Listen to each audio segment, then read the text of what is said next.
new and old terminologies.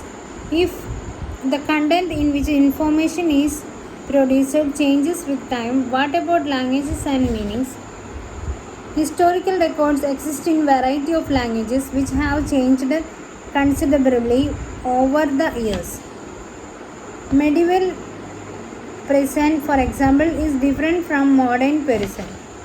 The difference is not just with regards to grammar and vocabulary, the meaning of words also change over time. Take term Hindustan for example. Today we understand as Indian, the modern national state. When the term was used to 13th century by he used them terms in political sense for lands that were a part of Damolj and Delhi Sultan. By contrast, in the early 16th century, Badur used Hindustan to describe the geology. As well, we see later in the chapter this sometimes similar to where the 14th century poet Amir Khushk used the word Hind. While the idea of geological and cultural entity like India did exist. Historians today have the careful about the terms used by you because they mean different things in past.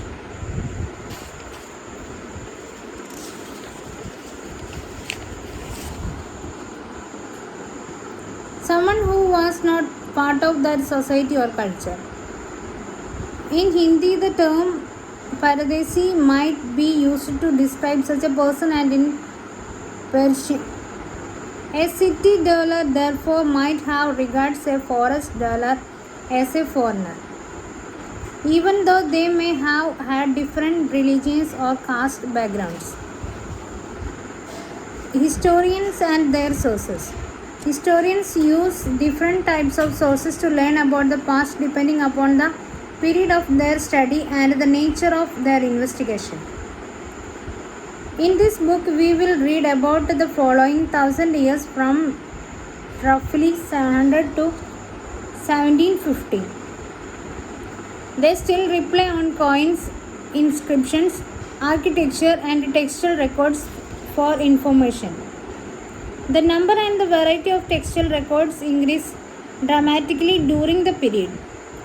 They slowly disciplined their type of available information through the period paper, gradually become chapters and more.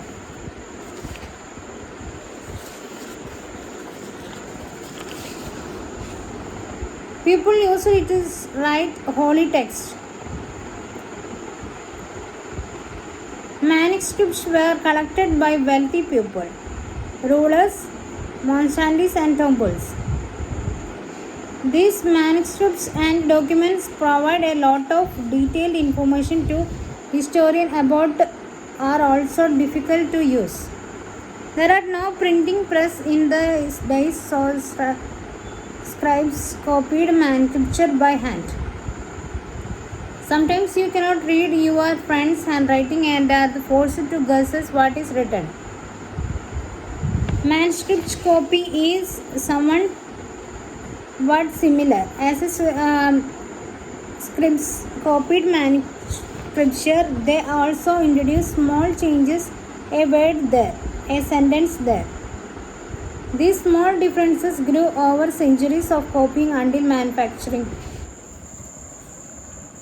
Same text became substantially different from one another. This is a serious problem because we rarely find the original manuscript of the author today. We are totally dependent upon the copies made by later scribes. As a result, historians have to read different manuscript variations of the same text to guess what the author had originally written. On occasion, authors revised their chronicles at different times. The 14th century chronicler Suyuddin Barani wrote his chronicle first in 1356 and another variation 2 years later. The two differ from each other, but historians did not know about the extensions of the first variation until the 1960s. It remained lost in large library collections.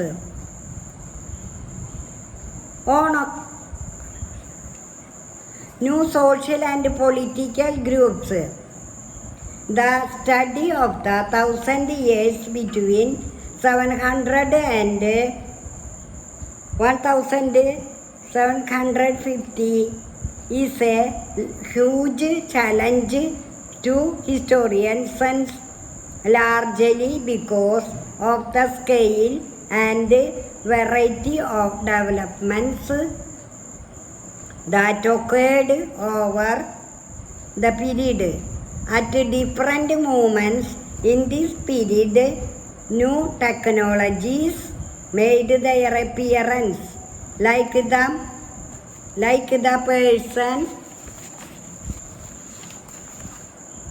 wheel in irrigation, the spinning wheel in weaving, and firearms in combat. New foods and beverages arrived in the subcontinent: potatoes, corn, chilies, tea, and coffee. Remember that all these innovations, new technologies and crops came along with people who brought other ideas with them as well. As a result, this was a period of economic, political, social, and cultural changes. You will learn about some of these changes. This was also a period of great mobility. Groups of people traveled long distances in search of opportunity. The subcontinent held immense wealth and the possibilities for people to carve a fortune. One group of people who became important in this period were the Rajputs, a name derived from Rajaputra, the son of a ruler. Between the 18th and 14th centuries, the term was applied more generally to a group of warriors who claimed Kshatriya caste status. The term included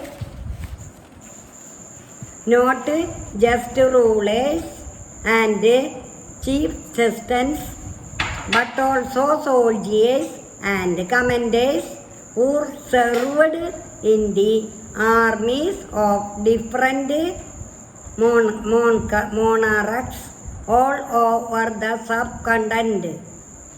A chivalric code of conduct, extreme valor, and a great sense of loyalty were the qualities attributed to Rajputs by their poets and bards.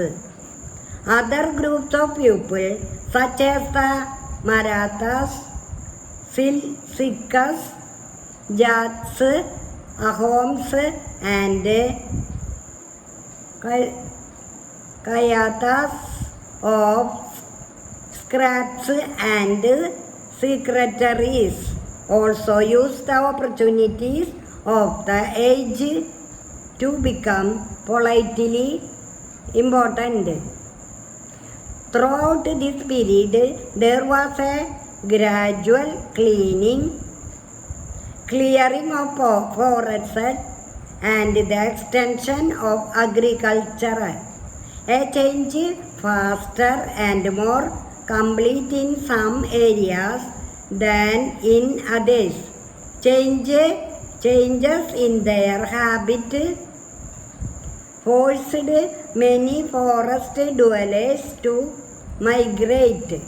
Others started tilling the land and become peasants. These new peasant groups gradually began to be influenced by regional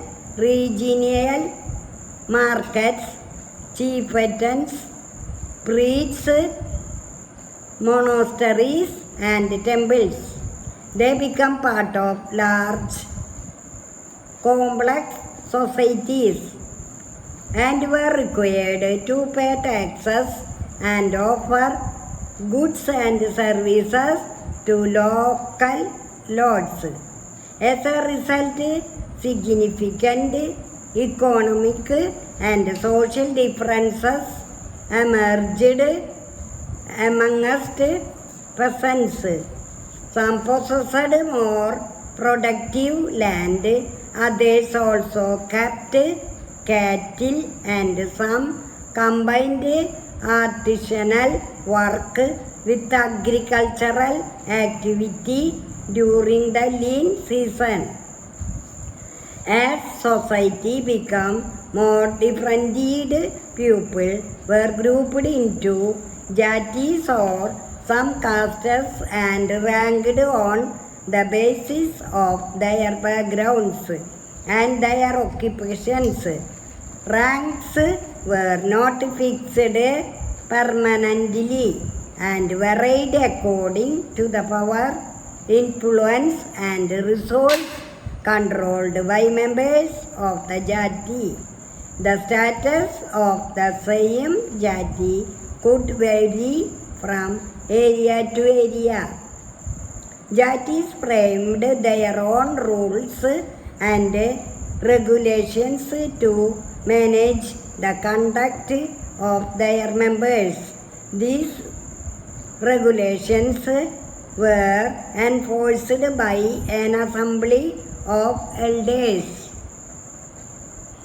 described in some areas as the Jati Panchayat.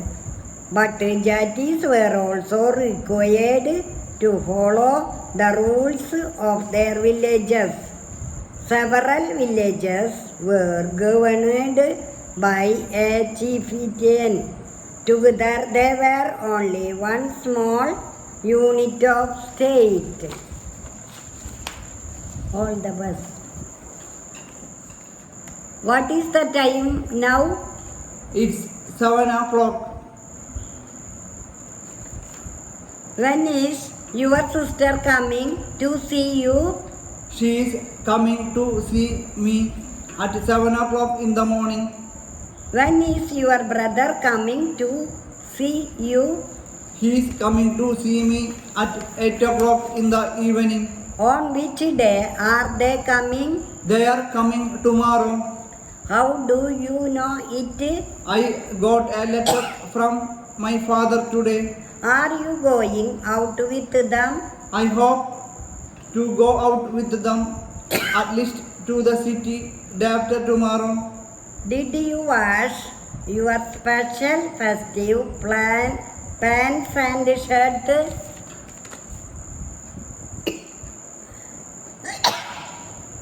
I visited them before yesterday and I ironed them yesterday. That is great. Wish you all the best. By the way, What is the date today? Today is 24 January 2020. Bye. Wheel in irrigation. The spinning wheel in weaving and firearms in combat. New foods and beverages arrived in the subcontinent: potatoes, corn, chilies, tea and coffee. Remember that all these innovations, new technologies and crops came along with people who brought other ideas with them as well. As a result, this was a period of economic, political, social and cultural changes. You will learn about some of these changes. This was also a period of great mobility. Groups of people traveled long distance in search of opportunity. The subcontinent held immense wealth and the possibilities for people to carve a fortune. One group of people who became important in this period were the Rajputs, a name derived from Rajaputra, the son of a ruler. Between the 8th and 14th centuries, the term was applied more generally to a group of warriors who claimed Kshatriya caste status. The term included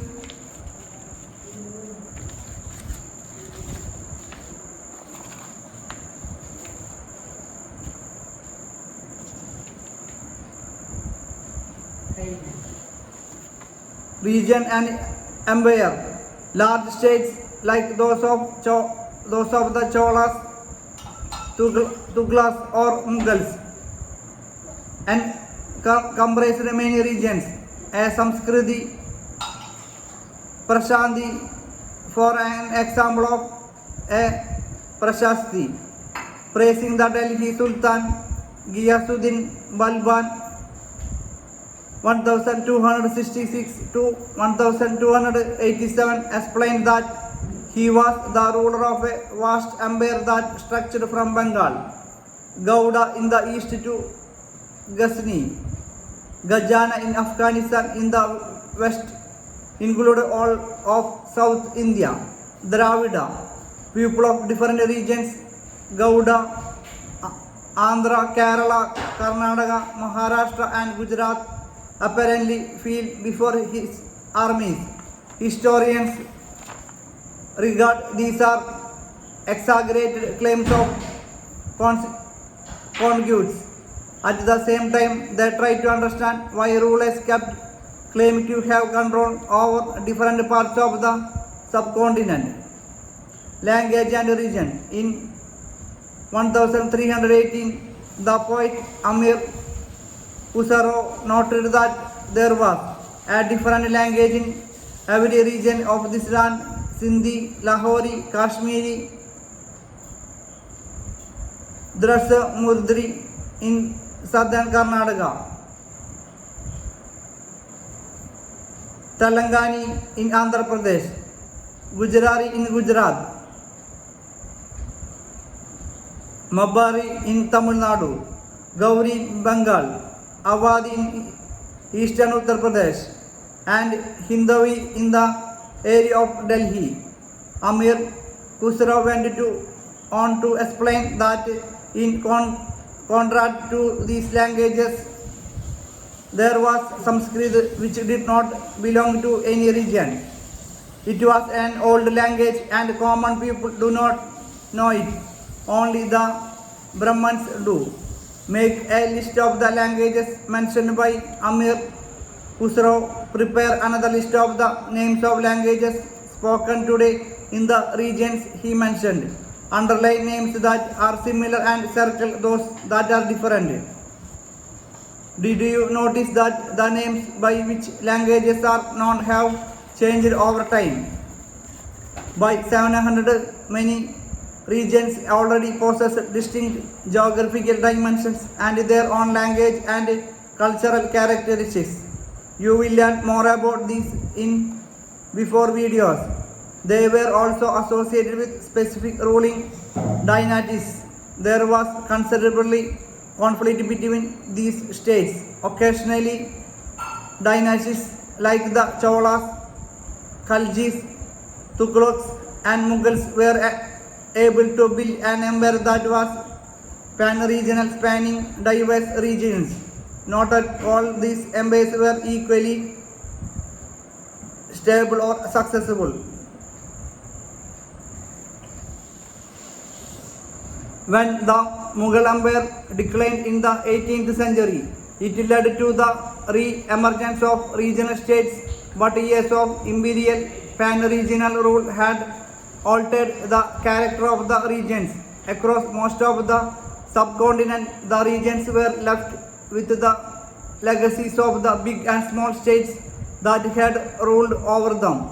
This was apparent in the emergence of many distinct and shared traditions in the realms of governance, the management of the economy, elite cultures and language. Through the 1,000 years between 700 and 1750, the character of the different regions did not grow in isolation. These regions felt the impact of larger pan-regional forces of integration without ever quite losing their distinctiveness. Old and new religions. The 1,000 years of history that we are exploring witnessed major developments in religious traditions. People's belief in the divine was sometimes deeply personal, but more usually it was collective. Collective belief in a supernatural agency. Religion was often closely connected with the social and economic organizations of local communities. As the social wills of these groups altered, so too did their beliefs. It was during this period that important changes occurred in what we call Hinduism today. These included the worship of new deities, the construction of temples by royalty and growing importance of Brahmanas, the priests and dominant groups in society. Their knowledge of Sanskrit text earned the Brahmanas a lot of respect in society. Their dominant position was consolidated by the support of their patrons, new rulers searching for prestige. One of the major developments of this period was the emergence of the idea of bhakti, of a loving personal deity that devotees could reach without the aid of priests' elaborate rituals. You will be learning about this and other traditions.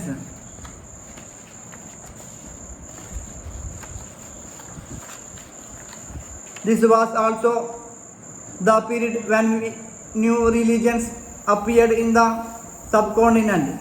Merchants and migrants, the first brought the teachings of the Holy Quran in India.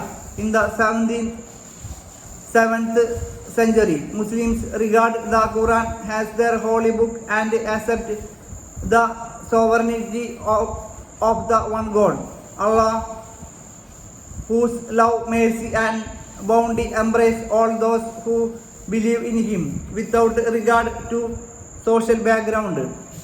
Many rulers were patrons of Islam and the ulama learned theologians and jurists.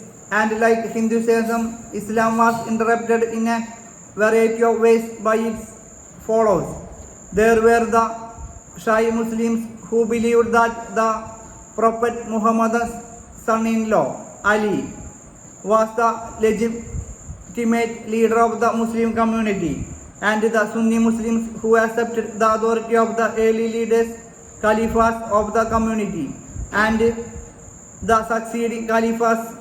There were other important differences between the various schools of law, Hanafi and Shafis, mainly in India, and theology and mystic traditions, thinking about time and historical periods. Historians do not see time just as a passing of hours, days or years, as a clock or calendar. This also reflects changes in social and economic organization, in the persistence and transformation of ideas and beliefs. The study of time is made somewhat easier by dividing the past into large segments periods that possess shared characteristics. In the middle of the 19th century, British historians divided the history of India into three periods: Hindu, Muslim, and British. This division was based on the idea that the religion of rulers was the only important historical change, and that there were no other significant developments in the economy, society, or culture. Such a division also ignored the rich diversity of the subcontinent. Few historians follow this periodization today. Most look to economic and social factors to characterize the major elements of different moments of the past. The histories you read the last year included a wide range of early societies: hunter-gatherers, early farmers, people living in towns and villages, and early empires and kingdoms. The histories you will be studying this year are often described as medieval. You will find out more about the spread of peasant societies, the rise of regional and imperial state of formations, sometimes at the cost of pastoral and forest people, the development of Hinduism and Islam as major religions, and the arrival of European trading companies. These 1,000 years of Indian history witnessed considerable change. After all, the 16th and 18th centuries were quite different from the 18th or 11th. Therefore, describing the entire period as one historical unit is not without its problems. Moreover, the medieval period is often contrasted with the modern period. Modernity carries with it a sense of material progress and intellectual advancement. This seems to suggest that the medieval period was lacking in any change whatsoever.